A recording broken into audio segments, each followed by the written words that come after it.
Nanginginig oh. Maraming salamat sa mga bigay nitong pira. Sana pagpalain kayo ng Panginoon. Sana kayong birthday ko, April 16, sana nandito kayo.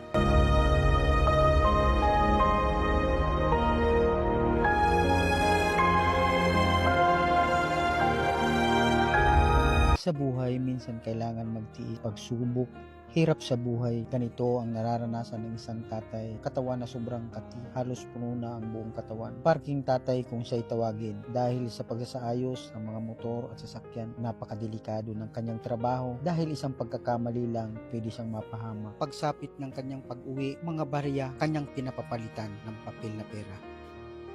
Matapos, papunta na ito sa palengke para bumili ng bigas at ulam. Pasan ang bigas at ulam, kanya na itong iuwi sa pamilya upang may makain sila. Ito yung sinasabi ko na ang kanyang anak mayroong under colostomy, mga kabisak.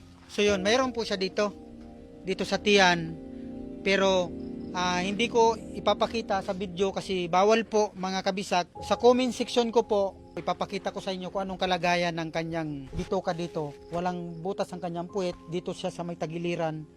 Dito. Diyan sa tumataing. Ito yung hinuhugasan niya dahil sa hirap ng buhay. Napabigas lang akulang pa. Wala sila colostomy bag. Unsay imo ang gibutang diha? Plastic. Anong klaseng silupin? Smooth. Nilalagyan lang ng ulam na mga plastic. Yung manipis, mga kabisak. Ano bang pakiramdam mo sa mga balat mo? Makati. Nanginginig oh. Nanginginig si tatay oh. Oh. Ginaw. Ha? Maginaw? Doon pa lang mga kabisak, dyan sa baba. May isa pa dyan mga kabisak. Wala silang sariling gripo mga kabisak. Pila ina ang edad nimo? 19 years old. Tay, nganong dili mo mapaoperahan na? Nawala lagi. Biopsy. Sa gobyerno is libre naman to. Ang problema nga lang, ang hanap buhay ni tatay, pagpaparking lang. Kung hindi siya magtatrabaho, wala silang pera. Ay hindi nga sila makaasikaso for operation kasi nga budget talagang kulang mga kabisat. Mga ma'am, sir, maraming salamat po sa inyo. Kung hindi po dahil sa inyo, hindi ko po mababalikan si tatay. Nagpapasalamat po ako lalo na sa TikTok, sa FB page, mga kababayan natin OFW. Maraming salamat. God bless sa inyong lahat. Tanging Panginoon Diyos Ama na lang ang babalik sa atin, mga kabisat. Kung ano yung ginagawa natin kabutihan sa ating kapwa. Tanggapin mo to. Sana makatulong to sa iyo.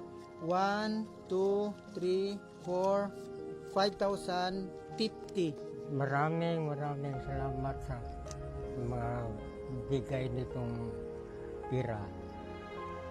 Sana pagpalain kayo ng Panginoon.